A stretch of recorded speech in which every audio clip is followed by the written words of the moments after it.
Voilà, je suis bel et bien en direct pour partager avec vous l'actualité de la République démocratique du Congo. Merci Nabandeko Nyonso Bozali pour partager Nabiso. Ceux qui osent déjà en direct, partagez déjà live via émission Oyo. Abonnez-vous si vous n'êtes pas encore abonné. Merci à tous ceux qui rejoignent Samba Olonga dans ce live. Bon partager. En tout cas, merci Nandeko Serge Talangaï, vous êtes en direct.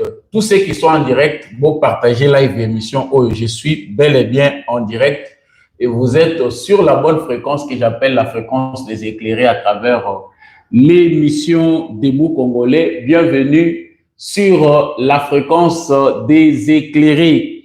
Nalobaka toujours avec confirmation que justice Yanzambe Rataka Motote. Justice Yanzambe motomo côté a échappaka na contrôle nango soki oko échapper na contrôle ya bato mokili yeba yango ke na contrôle ya Nzambe moto a échappaka azalaka te. Donc biso nyonso tozali redevable pona ba acte na biso tozali composé salaka malamu ko ozwa conséquence ya mabete. Vous êtes sur la bonne fréquence. Merci à Bandeko Bozola Dabiso depuis Angola, Bandeko ya Congo central, Logola Ndeko Damas, Bakouvidi. On est ensemble. Partagez déjà les lives. Live Bandika Kasikoyo, émission Nabino préférée. Samba Olonga, chaîne Ezali Debout Congolais. Pour la Oyo Bazo découvrir Naka Sikoyo. Nabonga qui ça fait un bon moment. Chaîne Oyo Tozaï Kosala Tozaki Namo le sous-souté, mais la fréquence c'est celle-ci. Vous êtes en direct, faites un maximum de partage pour que tout bande d'informations de la moko na bande konabiso oyo bazana en retard. Surtout, n'oubliez pas de liker, de partager. Bo likaka, bo partageaka. Et ça la biso malamu. Merci na bande ko bozola dabiso depuis Zambie, bande ko ya ndeko BM Today TV, ndeko onyo sozola dabiso partagez. L'émission vient à peine de commencer comme je viens de l'annoncer au sommaire. Donc, bon partage à soutien à Bino Ezali, partage, soutien à Bino Ezali, abonnement. Les autres peuvent le faire autrement. Alors, à la une, il y a actualité dans Biso Tokolobelanini. J'espère bien que vous avez partagé, vous avez liké Tokolobelanini, l'actualité dans Biso Mokololo. Les services des renseignements américains viennent de sauver Félix Tshisekedi d'un coup grave, sérieux. Oyo elobamite na bitando ya ba radio, oyo toyebagite ndenge nini lingaki lekana mboko oyo. Dans cette émission, je vous fais des grandes révélations, je vous donne des informations sur ce qui est en cours. Ndenge ka bomoni yango la description et émission oyo, il y a des choses graves et gravissimes qui s'est passé dans la ville de Kinshasa et ça makambo sakana nangote tokolobelango. Joseph Kabila azali wapi? Où se trouve Joseph Kabila? Le procès est en cours. Awa tozali kolobawa haute cour bazali déjà représenté ba élément o ezali en possession na bango on a kolakisa culpabilité à Joseph Kabila. C'est pourquoi il est poursuivi. C'est suffisant, mais où se trouve Joseph Kabila? Pendant ce temps, guerre est allée dans les réseaux sociaux entre les partisans et Olive Lembe. Nabato bazali ko reconnaître que première dame azali ka moko maman Denise Nyakero to kolobelango pe émission oyo bongo bazo pesa na ba communicateur. Nous allons parler du gouvernement. Déjà ba sondage bazolo ba ke makamunyo c'est sili kalate bogoyo ka na RTNC bazako bamba. Na RTNC bakobeta biloko awa ba ministre balala kepanganga bazada na kati ya kolala epanganga tokolobela pe makambo wana. Bienvenue dans la bonne fréquence tokolobela pe parenthèse ya makambo ya Barcelone partenariat oyo to critiquaki to commentaki to lobaki en tout cas ezali honteux to découvrir qu'est-ce qu'il y a de bon dedans. Est-ce que na cadre de vigilance citoyenne to kokota na muzindo poto yeba les partenariats avec ces clubs européens, qu'est-ce que ça nous apporte? Est-ce que Zali, Kozongi Sassima, toi, il s'est glagi Bandawana, toi, il s'est glagi Bandesika Moussous, mais Samba Olonga, à côté de sujet nyonso, avec patriotisme, avec brio. Merci à tous ceux qui nous rejoignent depuis Kinshasa, Bandegonion Sobozana Congo Central, Yo Zawapi. Bon, partagez s'il vous plaît live émission et Outiko Bandaka Kasikoyo. Partagez, likez, surtout n'oubliez pas de vous abonner. Je suis bel et bien en direct. Faites-moi le plaisir de partager, de vous abonner à cette chaîne si vous ne l'avez pas encore fait. Faites-le vraiment massivement. Bon like, bon partage. Binonde Nazabozela, bon matissa pendant niveau de la chaîne Oyo.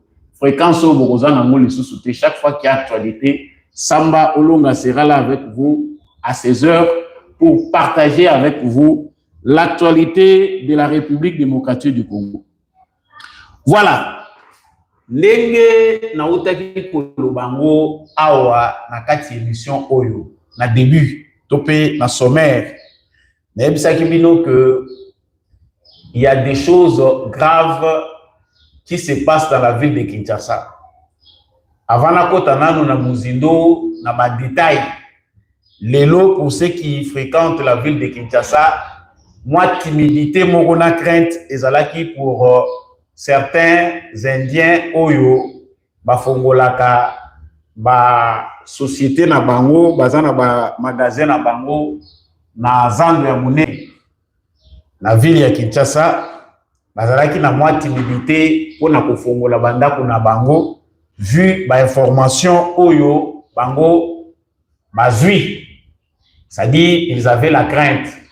Pour ceux qui fréquentent la ville, vous verrez que ces derniers temps, il y a un renforcement de la sécurité. Les longs, il y a Bichungobila, les longs, il y a Bakwe, il y a Gombe. Alors, d'aucuns s'interrogent, qu'est-ce qui se passe?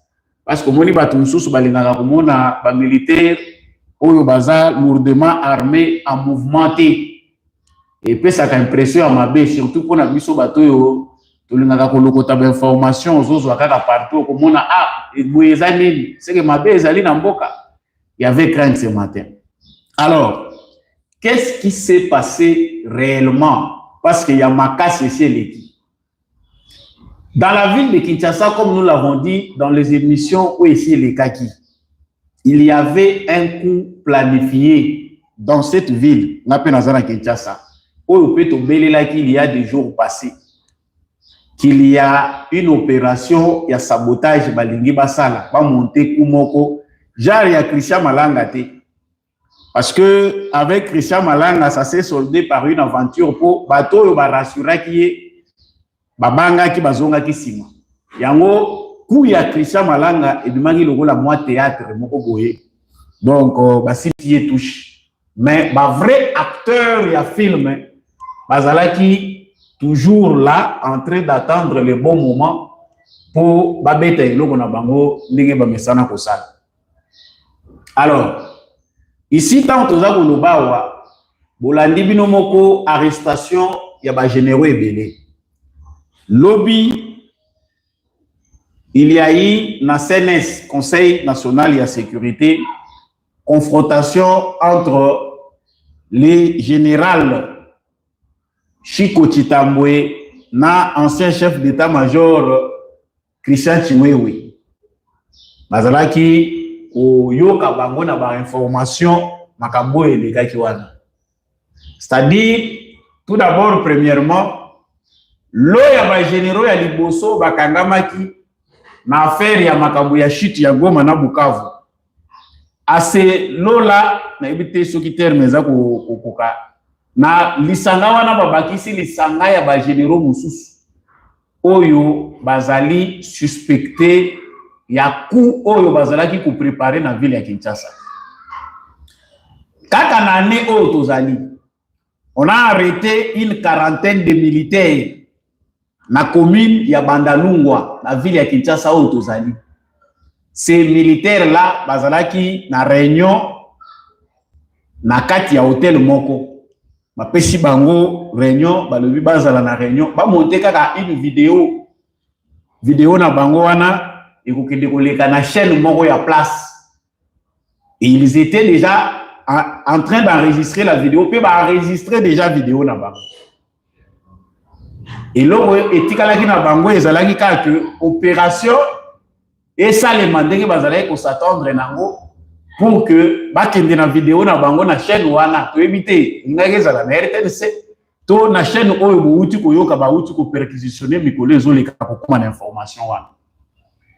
On arrête ces généraux là na ba colonel na ba militaire nyonso bazalaki na kati ya lona, on les a arrêtés en masse boyoka ki information wana. Ebele bazana ndolo mais batika ki pété. D'autres encore. Dans le moment où j'ai reçu aussi l'information venant toujours d'une source militaire. Général Moko Azaya Kitona, place où bazali ko former ba nouvelle recrue. Musala na ye siko ekomi ko décourager ba jeunes militaires oyo bazoya. Je vais citer son nom parce que j'ai oublié place na nota ki kombo na ye ba pesa kingai. Mais Azali na Kitona place bazo former. Ezali na mususu azali na base moko ya Kinshasa awa. Mission na bango bapesaki bango ezalaki na ba base oyo ezali ko sécuriser pour ceux qui botali cartographie ya ville ya Kinshasa, Kinshasa mobimba. Ezali quadrillé na ba camp militaire. Et ma stratégie de défense depuis Mobutu ndenga tikaka pour percer Kinshasa c'est que il faut réussir ba base wana nyonso we kandi Kinshasa wana. Alors ils étaient déjà en contact avec bateau bazali ko gérer ba base militaire na biso, ba camp militaire bisika nyonso pour que ba préparer eloko na bango wana. Pour ça ils ne savent pas les raisons pour lesquelles quand on va beler la makambo ya Frank Tumba ndenge batu musupe ba belela ki avant biso ozwaki déjà biloko wana na matoi depuis longtemps. Il ne s'agit pas seulement de l'affaire de Goma. Mais bamonaki ke Goma eza musika, Bukavu eza musika, la seule façon pour na biso toyo ki Tshisekedi ayo kango penda soki akokima te mais aza la place azali alobi faut na négocier eza ko leliselo ko moko na Kinshasa. Mais heureusement, heureusement c'est que Dieu étant là. Et Tshisekedi peut la stratégie, il a bien visé d'aller recourir chez les Américains. Les renseignements américains, la CIA, les sécrétés, les renseignements américains, sauver Tshisekedi na moment Tshisekedi est sauvé de justesse na kumunene. Oyo tulingaki to simba ba mususu ndenge bozalaka makasi ya kokima. Ero biloko na mutu bozoko luka nzela ya kokimela na Angola ba mususu bazokatisa na mai na Brazzaville. Premièrement, ça c'est pour compléter les informations dont on a parlé dans les émissions qui sont passées. Bazali na système na bango ya communication. C'est-à-dire na ville ya Kinshasa, il y a une armée, une communication parallèle. Oyo, certains généraux, des colonels et des militaires même oyo mususu baza informé na aventure wana. Bazali kosalela. Communication na bango wana bazali pe na mallette satellitaire na bango. J'ai fait allusion na makambo bouti ko mona na antenne A. Ezalaka antenne A yango mokoteza na 3 individus suspects oyo bakangi na ville ya Kinshasa. Parmi ces individus là, il y a un Français. Oyo aza kosala que d'autres Français soient aussi poursuivis. Nakati affaire wana. Moni laisser aller où ils en mboka na biso ya kotika batu bazokota comme dans un moulin ezo chamboka na insécurité ya kosakana te. C'est-à-dire premièrement service ya renseignement américain en collaboration sur dans le but de l'IA les alliés vagues parce que makamwana basali yango avec seulement une équipe choisie par le président Félix Tshisekedi.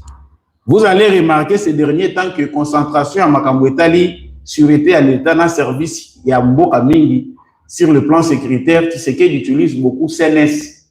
Bozo kapena mingi te biso bazolo ba demia bazalo ba aner. C'est-à-dire pour que Tshisekedi se sauve, il a fallu un mécanisme orienté stratégie na ye na ba élément moko nouveau, ba tout moko ba ko permettre ye que à maîtriser Mboka d'une autre manière. La base qui lui a été laissée par Joseph Kabila, Oyo a travaillé dans le Bundi, dans le année demi-ap infesté Kosakanade. Yango Boyo qui série moko ya arrestation. Les figures les plus connues de Mozo Boyo Kabakombo et Zobi Manaba Media. Mais certains ne sont même pas connus. On les a eus à travers cette communication. Il a fallu que les Américains aient un matériel utiliser la technologie pour dénicher les communications parallèles où ils ont se passer dans la ville de Kinshasa et d'autres points de la République démocratique du Congo. Cette collaboration, il y a un service de renseignement américain. Il y a aussi les Israéliens. L'espionnage. Ils ont reçu à Balobagangonde, Basai le rôle à Bater Mangoueza échappé, Basai le rôle à moi contre espionnage. Bakoti na réseau Oyo, Basi Bavanda qui a pour na réseau, on a déjà que Félix Tshisekedi assis à l'oué na pouvoir. Assurance Oyo, Monaki Batuya Joseph Kabila Baza pour Bélé Lanango, Balobi que voilà, Kabila c'est fini, Félix Tshisekedi n'a plus besoin. Il y a un mandat Moussoussou. Nous n'avons plus besoin de lui. Cette assurance-là, elle est basée sur la stratégie qui est en place. Il y a deux pays européens, notamment la France, basée à la base de l'eau. Il est vérifiable. Il y a un Français qui est là-bas. Macron a coupé la éviter. Peut-être que dans les jours à venir, tu sais que le roi a sujet français. Je ne sais pas si ça va se passer comme ça. Mais il y a des sujets français et congolais qui sont attrapés. Le matériel au bango bazo détenir forme et communication à bango. Imaginez que communication militaire, communication stratégique et à codé. Mais batu nakati ya République démocratique du Congo, baza ko utiliser ba officier militaire ya Congo, bazo sololana bango na langage codé oyo armée na biso azo maîtriser. Pour dénicher cette communication, il a fallu faire intervenir des experts et puis bango va contraindre bango pour bayo keloko wana. Bandeko na ngai makamutozo lobo ezope sakanda. Il y a de cela des raisons pour lesquelles Tshisekedi vous allez sous longtemps au sommet de l'État. Balingaki basala kumu nene awa na mwaka ka oya juillet tozali. Donc voilà, va neutraliser bango boyoki kimia ekoti. Même sur le plan communicationnel, ce que j'ai dit est vérifiable. Beaucoup mona bango moni angwema bazaki na ngoma kelelo ba yelaki biso wa kabila bazo yemba. Ils étaient trop sûrs. Ba réunion ya mineno basali. Pour comprendre que ce projet a échoué, vous verrez na mikolezo yao. Il y aura encore défection à cercle ya suka ya Kabila bato batikalaki bazako lobake bazali na Joseph Kabila. Bato bazako continuer ko lobake biso Kabila foison à tout ça. Vous verrez que ces gens-là vont se désolidariser de Kabila. Déjà ils associent na bango na couloir à Tshisekedi. Il y a déjà ba dernier kabiliste au balobino te biso tous na problème te. Nous voulons faire l'opposition, nous voulons aussi participer à la gouvernance. Bazana sima ba conseiller Tshisekedi bazolé. Mais publiquement, Francine Mouyoum avait nous montrer que le pays va mal, Kabila va venir nous sauver. Tikala na yo na sima Italio, nous autres en eloko to lobate. Bande konangai, pour ceux qui prient, peut-être que je ne suis pas le premier à le dire, Tshisekedi azana nzambe ya solo. Parce que façon où ya s'en sortir awa, to ngai to chama boko na mutu. Il y a Dieu dedans, il y a Dieu dedans, Dieu est vraiment dedans. S'il vous plaît, bandeko, vous en ligne, vous partagez, vous likez. C'est ça la façon que l'émission Oyo est continuée qu'on a la suggérer plus longtemps. Si vous en direct, vous partagez, en tout cas, vous ça madame. Partagez, abonnez-vous si vous n'êtes pas encore abonné. Surtout, n'oubliez pas de liker, like et matisaka audience. Et ça, la que YouTube a suggéré biso chaîne les alliés à Sika. Alors, je reviens sur ce que je disais. Donc, les Kambo Bomoni Bazinda, que M. Kabila est enterré. Retenez que le travail est encore en cours. Il n'y a pas qu'antenne A au Bazako le Kambo Malette satellitaire. Boka Ezala qui miné. O Ezana Katia Rosale Manaminito, Bazako Bengango, opération de minage. Les Américains ont compris qu'ils ne feront rien avec ce que le pays est infesté. Il ne s'agit plus seulement de l'accord de paix RDC Rwanda, accord sur les minerais, ce que dit les Américains, d'accord avec Félix Tshisekedi, il faut réformer son armée. Il faut coopération militaire et salement. Pour opération militaire et Salema et Simba, il faut que ces faux généraux, ces faux militaires, ces agents de service de renseignement ya Kagame au bazar l'armée congolaise, bango nyonso ba liquider bango. Nde mosala ezali na kati ya kosalema. So yo mutozo ko yoka te. Belela giawa depuis longtemps. Belela giango te bisaye bango que botika ba aventure. Il y a des choses qui se passent maintenant dans ce pays. La politique est comme tellement haute que so vous avez initié te. So vous avez nzambe na yote. So qui peut initiation na zolo bela wa initiation ya compréhension politique hein. Boya ko tchaba terme c'est que za la kate biso pe wa toza na sens péjoratif ya initiation. Boya ko koma lokola initiation à l'occultisme. Wawa batu bazwa kama kambu mweni bazumo bapesi yango contexte mususu d'initiation la compréhension politique batu belé bazo comprendre te. Voilà pourquoi Félix Tshisekedi sera au pouvoir au-delà de 2028. Makambo tozo lobo eza makasité c'est déjà décidé. Awa bakozala na retard pour baya ko rejoindre makambo tozo loba. Mais retenez ce qu'on vous dit déjà maintenant. À cause de ça, tant l'Union sur va faire perdre Tshisekedi, qu'on a décidé que pour remettre de l'ordre dans ce pays, il faut garder cet individu-là le plus longtemps possible. À moins que Yemoko Tshisekedi a le bakena-boyi na lembi nanga. Mais dans le moment où certains acteurs politiques, ils n'ont pas battu le monde, ils ont se tracasser, non, il faut dialogue, et c'est un problème, nous voulons nous attacher à la 5 ans, il faut résoudre les causes profondes. Ils dit que mandat de la Tshisekedi est comme hypothétique, parce que vous aimez bien être imposé. Entre nous Congolais, tout le monde dit que Tshisekedi, c'est l'homme de la situation, c'est quelqu'un qui a une bonne volonté politique, vraiment un grand amour pour la nation. Qui tout peut tout permettre à Salam Salam Neno Azosa. Tout le monde entre nous Congolais. Le peuple congolais a souverain au monde de Tiki. Mais comme il y a des tarés dans notre politique, il faut tourner autour du pot, faire de ça un débat. Pour l'excellent Kangonga, boyebi que tu suka wana, mais pour l'excellent wana ngonga pour matsa bancher, ba le grabino va poste ministériel. Je dois d'abord clôturer point où il y a l'émotion dans Zoé Sabino. Des généraux et belé bazo sila. Boyebi que ngai mikolo nyonso nazo célébrer kaka. Nazo tonda kaka nzambe pour na makambo zole na Congo parce que je ne suis pas seulement communicateur ou bien ozo pesa bino basango pamba, je suis aussi intercesseur pour le pays. Ma bé o ezana mboko soki tobi que tu es tala nyonso forme mboko komaki batu mususu okobima otiki ata sac olobite mboko l'essentiel na bimakaka. Mais Dieu nous a sauvés, nous sommes sauvés via Tshisekedi, nous sommes sauvés. Tshisekedi yemoko a raté liwa, a raté coup d'état et le Congo est sauvé. Ne vous inquiétez pas si demain des déceptions politiques vont suivre Makambo Tozolobo. Il y aura des gens qui seront très déçus. Ah, le nettoyage qui est en cours, oui, on les arrête pas seulement par rapport à des preuves visibles, parce que il y a des éléments importants. La communication na bango c'est à repérer. Si bakangi instrument na bango ya communication.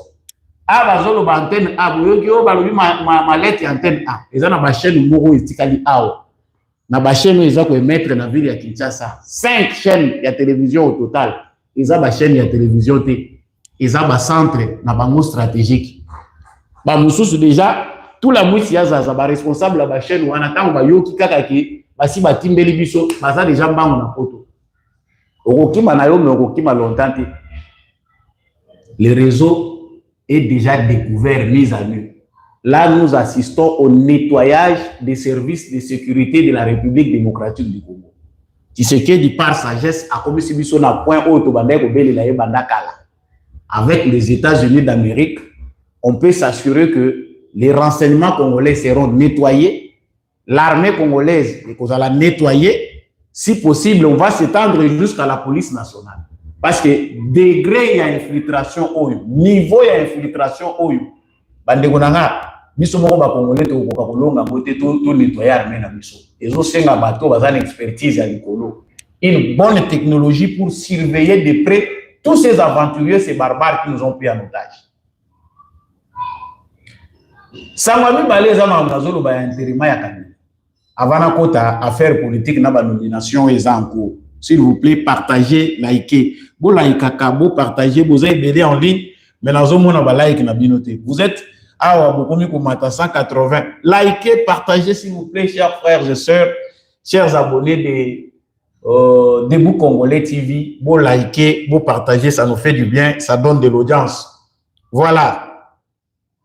Affaire ya Kabila Bomone Zoli kana haute cour militaire. Moi, ça j'appelle ça une simple formalité, mais Kabila et l'eau ya munene oyo babandaki kozela to ngai na bandaki mingi kozela. C'était la bataille économique. Olive Lembe ba photo azoko tindela bino ya yena bureau azoko célébrer anniversaire na Côte d'Ivoire eza ko boya ko enterrement. Mais logiquement, ils sont déjà enterrés. Magamutozo le mot est si sécrété. Logiquement, Tshisekedi a déjà réuni Kabila à sa place. Et l'homme était calé dans Kabila. Et sa conclusion tant entendue par tous les Congolais qui réclament justice. Le procès de Kabila en cours s'est fait avec beaucoup de timidité. Le procès de Kabila en cours, on dirait que les Congolais sont victimes de Joseph Kabila.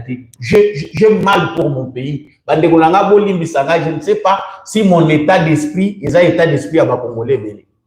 Les procès de Kabila, il y a que ça, les procès de Kabila. Biso ba Congolais belé na balabala. Avec d'autres dossiers en charge de M. Hippolyte Kanambe Kazembele.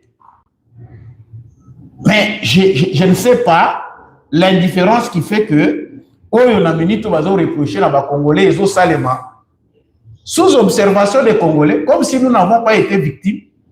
À la haute cour, on parle d'un président non seulement qui commet des actes mauvais après sa présidence, mais de celui qui, en 18 ans de règne, a trahi la République. Il a massacré des Congolais. Je ne peux pas citer le nombre de crimes qui ne sont pas encore mentionnés dans le procès contre Kabila. Jusqu'à ce stade, la haute cour militaire est en train de poursuivre Joseph Kabila pour des actes posés après sa présidence. Lengue, accueilli, Kokota, insurrection, M23, ce sont encore des choses, des petites choses ramassées. Bino ba Congolais Bozawapi. Procès à Kabila. Moutoyo a sacrifié jeunesse. Bana nyonso yo babotami na 2000 ans, ce qui m'a commis difficile à gérer. Bana nyonso yo Kabila kutaki awa wana ba 10 ans, akutaki na ba 15 ans. Si aujourd'hui la majorité à venir les assombres bazo koluka ndenge nini kolukela bango à venir Kabila. Mais procès ya mutuwana o ya hypothéquer à venir na bino eza en cours bino bovanya na bandako. Bino bozo acculer na bino Tshisekedi.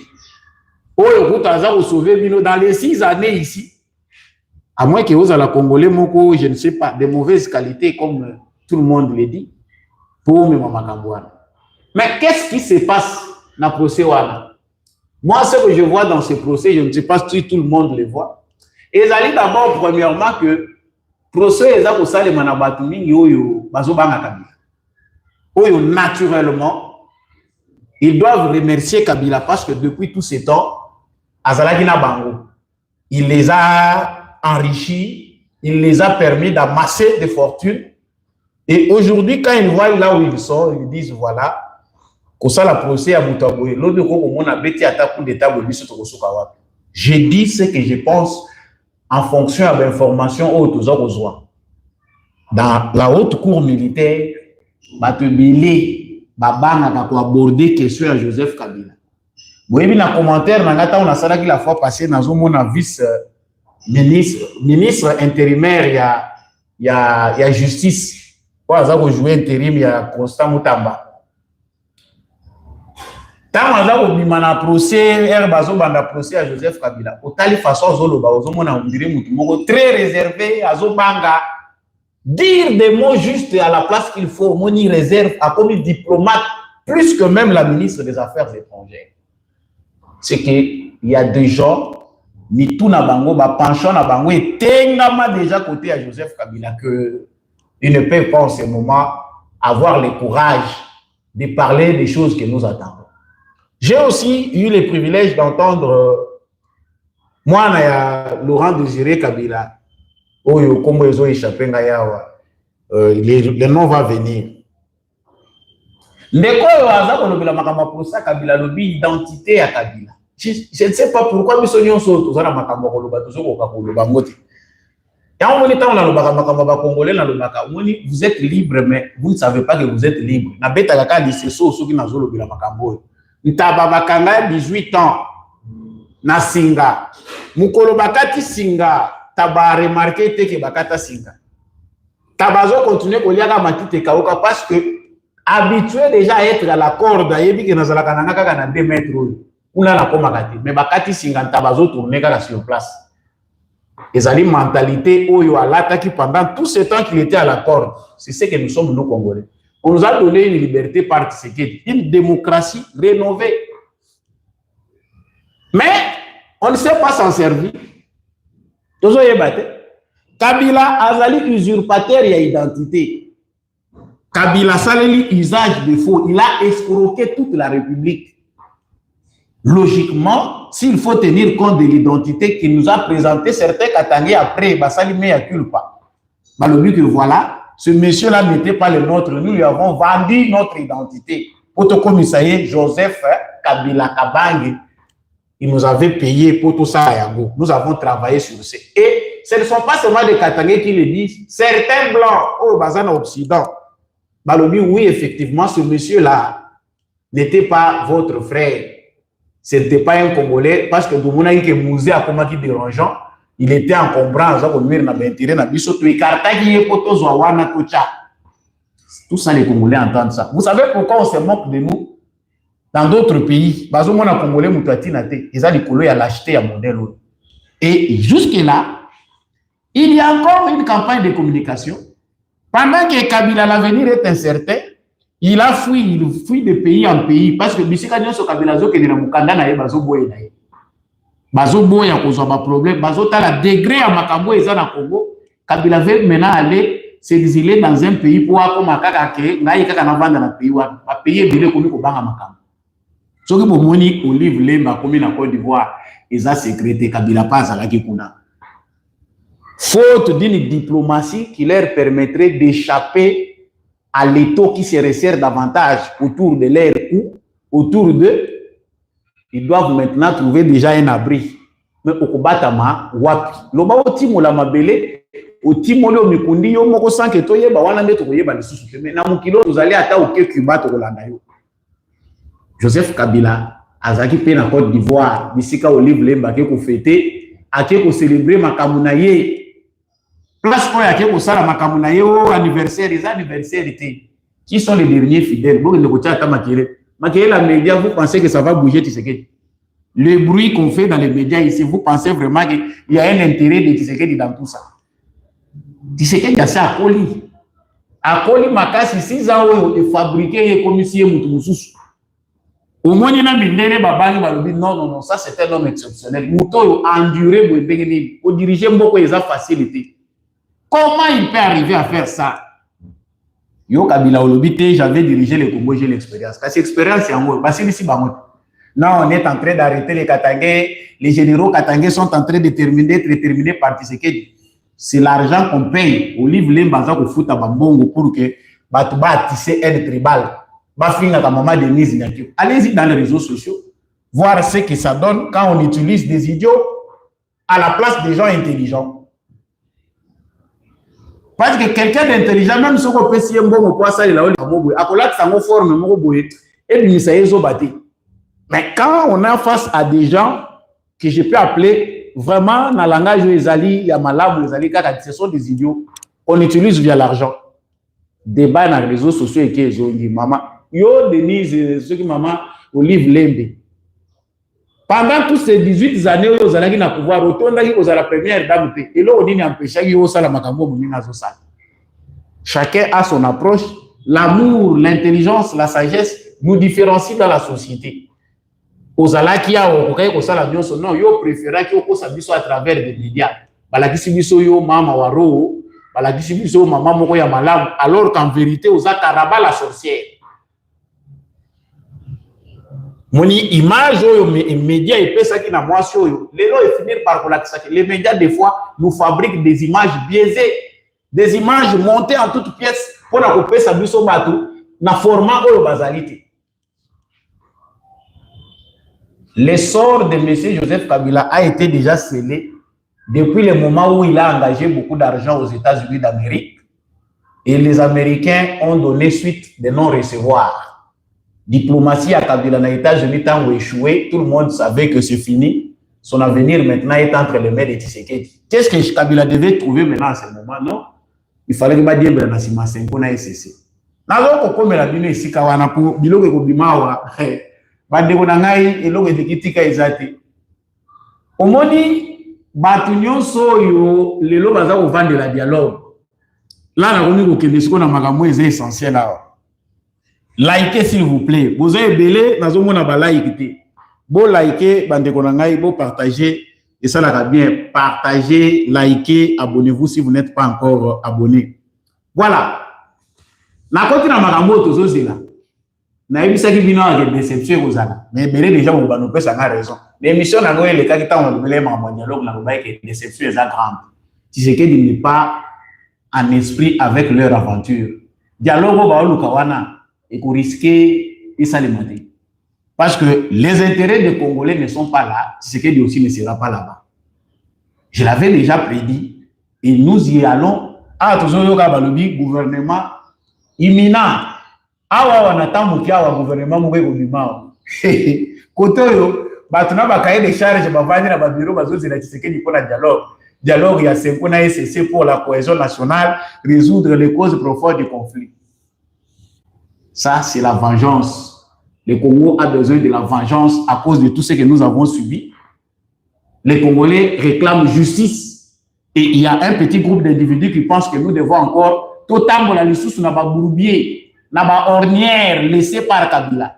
Pour Bakangana Tshisekedi na biso totika la baumbu na boyango libela. Bomwende bosuki. C'était bien visible et pourtant certains Congolais ne voyaient pas. Biso tozalaka kaka na avance to bele like. Les criminels doivent quitter Doha pour se retrouver dans un dialogue national. Allez-y comprendre, Binomogo, format et dialogue, il y a 5 ans na SCC. Kabila, Katumbi, M23, même ceux qui ont pris les armes, on peut bien, même ceux-là qui ont pris les armes, ils doivent se retrouver, sinon on n'aura pas résolu. Donc on doit imposer institution Moroboyamboka, ils sont constitutionnellement reconnus. Si azali koya imposer biso to salo bango balingi. Chers Congolais, il n'y a que nous sur cette terre qui pouvons accepter ça. Parce que rien ne donne la légitimité à ces petits groupes-là.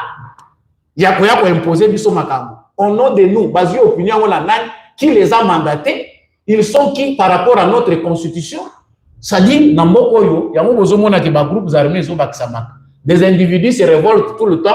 Ils vont en brousse, ils prennent les kalachnikovs. Parce qu'ils ont compris que la seule façon de se faire respecter et de s'imposer, ils ont mis ça là, ils ont encouragé à s'imposer le gouvernement. C'est statu quo-là, ils vont mettre fin à Mossiko. Les changements qui s'imposent ne veulent plus de compromis avec des bandits, avec des criminels qui s'insurgent contre l'État, qui reviennent pour se retrouver au sein des gouvernements. Impossible. Boutandenge wana so botier chef de quartier. Quartier wana so bino bovande kimia bozaba zoba. Faut se révolter. C'est ce que les Congolais doivent mettre dans leur tête. Ceux qui na commune na bino, na quartier na bino, na ville na bino, bazu muto a outi ko massacrer batu na boma ba pesi responsabilité au nom de la résolution de la crise. C'est que c'est vous qui êtes lâches. Vous n'avez encore rien compris. Vous aurez encore un temps pour souffrir parce que ces bandits là tant qu'il y a une élection à se retrouver, il reviendra encore à ses forfaits. À commettre sur la crime pour Bouchaï. Ceux qui n'ont pas compris, n'ont pas compris. Et ils ne comprendront jamais. Ah, on a ça, Bawa, Bogoyoka lobby, tantôt Boutou à l'élo, tantôt lobby, gouvernement Salénine et Bimi. Ce qu'on demandait logique, c'est que dans le remaniement, le gouvernement. Tantôt, tout ça, Bogoyoka lobby, il est en train de remanier le gouvernement pour permettre à ce que bateau a remanié dans le gouvernement en entendant les dialogues. Attendez jusqu'à la fin du mandat, comme ça nous allons organiser les dialogues. Et ces dialogues-là, quand on va l'organiser, nous, peuple congolais, nous allons aussi exiger, imposer ce que nous voulons. Mais pendant ce temps, Tshisekedi doit d'abord continuer. Pour l'instant, organisons d'abord. Tshisekedi doit continuer. Il y a des routes qui sont là partout. Le Congo est en chantier. Nous voulons voir les réalisations de Tshisekedi de ces 5 années ici. Maintenant, quand on a fait un mandat où ils ont reconnu constitutionnellement, tout est des dialogue. Dialogue, on a bino bozala nakati, biso nyonso libanda, biso toyebisi bino voilà, omoni muto lokola tozwana no muto aboyete. Nous l'imposons ici jusqu'à ce que nous soyons satisfaits. C'est ça la logique. La démocratie ne veut rien dire d'autre si ce n'est que la volonté du peuple. Oh nyonso ba komi ko formuler biso ba théorie, les minorités, les ceci. Non, eza ko kima o ezali penser to philosophie à démocratie. Au départ. La source est à Gibongote. Ah, Wanaza ou Lobawa, ba ministre ou Bakota Kadava, Basiba Kotaki. Bato Bamatakango, Basiba Kotaki. Bawa Kendaka Bakongo, Basiba Kendaki Bakongo. Prière et Kézogi. Prière, n'a compris pas la Kandengeni. C'est que moi, je n'arrive pas à comprendre. Mentalité, et un esprit mauvais. Toi, tu n'es rien. Même si tu as grandi dans une vie, tu t'accroches tellement que ceux qui m'ont dirait vie est-ce que tu ne peux pas continuer la vie autrement? Les ministres battent campagne, les ministres font la publicité dans les réseaux sociaux, ils veulent que Bamonake Azaraki visible, président Monake, pour que va reconduire. Président Kabula, gouvernement soumis à Katikati. Un tiers, les 2 tiers là, il y a nos vacances, il y a libéré la paix. Il y a 100 millions de Congolais, il y a 100 millions d'Ozali. Les plus intelligents ne sont pas seulement ceux qu'on nous montre là. Comment échanger? Il faut chaise musicale. Pour moi, même chaque 6 mois, il faut changer les gens. Ça va permettre à Congolais de comprendre que le business, ce n'est pas en politique qu'on le fait. Mais ah, tu vas dire que les journalistes, les communicateurs, chanson sur chanson, meilleur ministre, l'argent mangé. Mais un Congolais averti dira non au dialogue. Parce que tu sais que le dossier est avec nous. Comment une démocratie, peuple, tu sais que dans le peuple. Lui, tu sais qu'il n'est pas dans les histoires là, il y a 5 ans. Les Français, les Européens, Bazana Simaya Senko, Bazana Kagame, Bazana tout ça, pour légitimer l'agression rwandaise, faire de cette agression-là une affaire de Congolais ou une affaire congolo-congolaise. Tout ce que la gaga tokangami nango ao. Allez, biso tokovanda, tozo solo landenge na landi, ndekonani oya biso na Délice Sanga. Non, le président de la République, c'est lui le problème. Ce dialogue-là doit être organisé par la CENCO. C'est la CENCO qui doit organiser parce que le président, nous l'avons dit, il ne nous a pas écouté. Voilà, Goma et Bunagana, tout ce qui est parti, c'est à cause de lui. Au nom de quel principe constitutionnel? Toi qui es très intelligent, qui nous dit que le président a fauché. La Constitution vous dit que si le président en exercice a fauché, vous devez l'écarter, mettre un dialogue sur base de quel article? Vous avez la bataille Basili Mayele. Ils ont la facilité qu'ils ont opposant, il y a Mouto et Azako instaurer la démocratie pour vendre cet état de droit. Il faut vous allez bien router. Voilà pourquoi nous vous disons que l'opposition n'est pas encore là. Tout comme l'opposition à solo, tant que on a que oui, opposition à solo, ça sera peut-être, pas peut-être, mais ça sera après Tshisekedi. C'est que nous avons des clubs, il y a des saboteurs publics. Club, il y a des bandits. Oyo, balingite ke bazar l'espace. Je vous avais dit que dans l'initiateur, ceux qui kaka Tshisekedi à lobby, oui, toyogi ki o 5 ans, balobi, parce que moi je sais que ça n'arrivera pas. Format oyo bango bazo zilawane koyati. Mais si par hasard ça arrivait, je suis parmi les plus révoltés. Tozana barabara. Pour dire non à ça. Ce n'est pas être contre la paix, ce n'est pas être contre, je ne sais pas quoi, ce qu'ils appellent cohésion, mais être contre cette aventure qui crée des inégalités. avoir chaque 5 ans, chaque 10 ans, un petit groupe d'individus, au bazar au sakana canabiso, au balak sakabiso qui bango de balingi mboka, et pourtant bazo luka bagen na bango, c'est frustrant enfin. Génération école comme mususu koya, bana na bango ba ko continuer ko landa papa na bango. Parce que papa soka za mo 16 à 90% probabilité za la kapé que moi na za la mo 16. Barache wane se multiplier à 4. Alors s'il faut regarder les choses sous cet angle-là, voilà de quoi il s'agit, chers Congolais. Monsieur Joseph Kabila, cadavre politique. Monsieur Martin Fayulu, cadavre politique. Monsieur tel cadavre politique. Et donc, Tshisekedi a enterré ces cadavres politiques qui ne veulent pas être enterrés. Parce que la politique congolaise a besoin d'assainissement. Tant que tu comprends que les photos sont battues à Sika, ou bazo to sabiso ba Congolais, et vous avez un problème. Tshisekedi, problème ou neno ya joueur. Ezali bateau yo ya kutimitu na bango. Ezala bao nyonso na bango. Lui seul pour bunda contre bateau yo nyonso. Eza facilité. Et on l'a dissipé na faiblesse na naturelle. Bolingo ya lingi nango batu mingi. Il n'y a pas le temps de faire le mal aux gens, tuer les gens. Ou bakisi likolo na ngo zomona mutu moko oyo alingi ko réconcilier batu ko sandisa batu. Batu ba moni ngo komi lokola signe ya faiblesse. Alors, je suis en train de clôturer l'émission. Likez, partagez s'il vous plaît. Bandekobele boza en ligne, mais bozo likez. Bozo peut ça pas si mingi.